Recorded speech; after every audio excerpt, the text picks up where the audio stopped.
आज हम बात करेंगे उन छोटी-छोटी रोज़मर्रा की चीज़ों पर, जिन्हें हम आदत कह देते हैं ना? हाँ, और देखेंगे कि चार्ल्स डूही की किताब द पावर ऑफ हैबिट के जो हिंदी सारांश से विचार मिले हैं, वो कैसे हमारी ज़िंदगी पर असर डालते हैं। बिल्कुल। कई बार लगता है ना कि जिंदगी बस एक ढर्रे पे सी चल रही है। हाँ, लेकिन ये समझना बड़ा दिलचस्प है कि भाई ये आदतें अच्छी या बुरी आखिर बनती कैसे हैं? सही? क्या इन्हें बदला भी जा सकता है? और मतलब कैसे हम इन्हें अपने फायदे के लिए इस्तेमाल कर सकते हैं? हाँ, और आज हमारी कोशिश भी यही है कि ये जो आदतों के पीछे का विज्ञान है ना, उसे थोड़ा आसान भाषा में समझें। तो सबसे पहले शुरू करते हैं कि कोई भी आदत, वो काम कैसे करती है? उसका बेसिक ढांचा क्या है? देखिए, हर आदत ना एक बहुत ही सरल मनोवैज्ञानिक पैटर्न पे चलती है। ओके, इसे हैबिट लूप कहते हैं। आदत का चक्र। हैबिट लूप, ओके, हाँ, इसके 3 हिस्से होते हैं।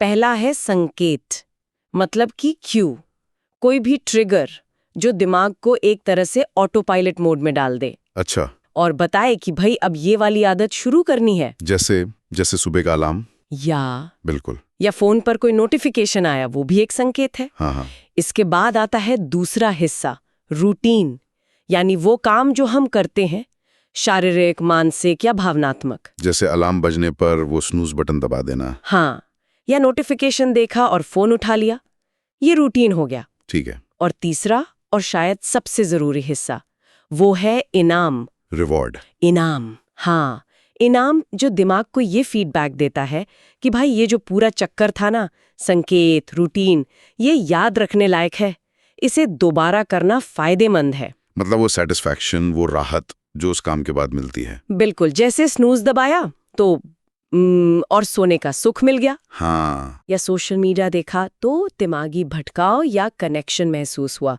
जब ये संकेत, रूटीन, इनाम का चक्र बार बार होता है, तो दिमाग इसे ऑटोमेटिक बना लेता है। बस यही आदत है। ये तो हुई कि आदत बनती कैसे है, पर जो बुरी आदतें लग जाती हैं, उनसे छुटकारा पाना, वो तो बड़ा मुश्किल लगता है। देखिए, मुश्किल तो है, लेकिन यहाँ एक बहुत बहुत ही उम्मीद जगाने वाली बात किताब में बताई गई क्या? है कि पुरानी आदतों को ना आप पूरी तरह मिटा नहीं सकते। वो दिमागी रास्ते बन चुके होते हैं, अच्छा, लेकिन उन्हें बदला जरूर जा सकता है। और तरीका बड़ा सीधा है। हाँ, आप संकेत और इनाम, उन दोनों को वही रखिए, बस बीच का जो रूटीन है ना, उसे बदल दीजिए। अच्छा, मतलब ट्रिगर वही रहेगा, रिवॉर्ड की चाहत वही रहेगी, बस एक्शन बदल देना है। कोई कोई उदाहरण? हाँ, मान लीजिए किसी को शाम को थकान होती है, वो संकेत है। ठीक है, और उसे मीठा खाने का मन करता है, वो रूटीन है। और उससे थोड़ी देर के लिए एनर्जी या खुशी मिलती है, वो इनाम है। अब संकेत यानी थकान तो होगी ही, इनाम यानी एनर्जी या खुशी की जरूरत भी महसूस होगी। हाँ, लेकिन मीठा खाने के रूटीन की जगह आप 5 मिनट टहलने चले जाएं, या 1 गिलास पानी पी लें, या किसी दोस्त को फोन कर लें। अच्छा, धीरे धीरे क्या होगा, दिमाग को वो इनाम यानी अच्छा महसूस होना, वो नए रूटीन से मिलने लगेगा।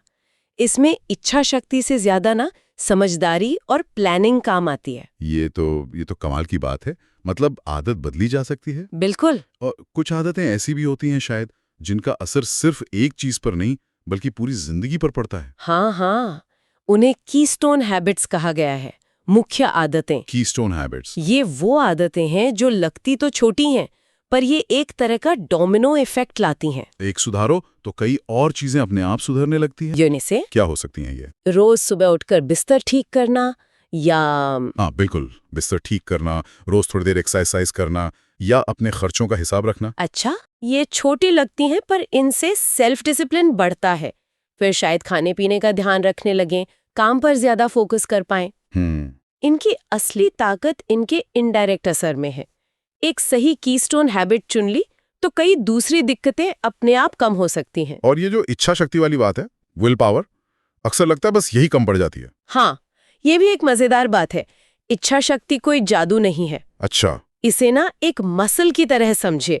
जैसे वजन उठाने से मसल थकती है, वैसे ही इच्छा शक्ति भी इस्तेमाल करने से कम होती है। हाँ, दिन के आखिर तक तो बिल्कुल खत्म। बिल्कुल, लेकिन जैसे मसल को ट्रेनिंग से मजबूत बनाते हैं, वैसे ही इच्छा शक्ति को भी अभ्यास से, प्रैक्टिस से मजबूत किया जा सकता है। इसे भी एक आदत की तरह डेवलप कर सकते हैं। कैसे? रोज बस 10 मिनट मेडिटेशन करना या अगले दिन की प्लानिंग लिख लेना। ऐसी छोटी फोकस वाली चीजें भी धीरे धीरे विल पावर को बढ़ाती हैं। अच्छा, मतलब ये भी एक स्किल है जिसे सीखा जा सकता है। बिल्कुल। क्या कुछ असल जिंदगी के उदाहरण हैं जहां ये सिद्धांत काम करते दिखे हों? हाँ, किताब में कई हैं।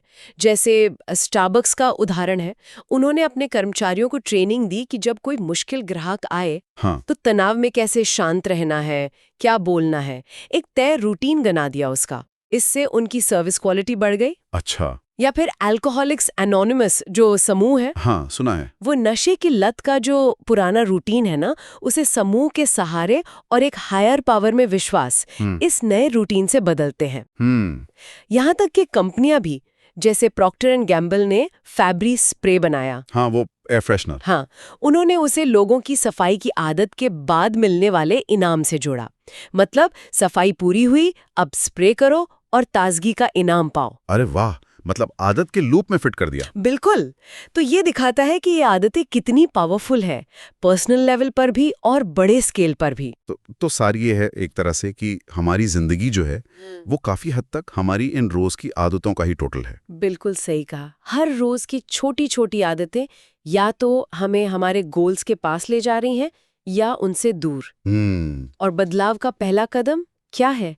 अपनी आदतों को पहचानना, उनके संकेत क्या है, रूटीन क्या है, इनाम क्या मिलता है, उसे समझना। सही। फिर सोच समझकर उस रूटीन को चुनना और बदलना जो हमारे काम नहीं आ रहा। और सबसे जरूरी, लगे रहना, कंसिस्टेंसी, भले ही शुरुआत छोटी सी क्यों ना हो। बिल्कुल। तो ये एक बहुत ही काम की चर्चा रही।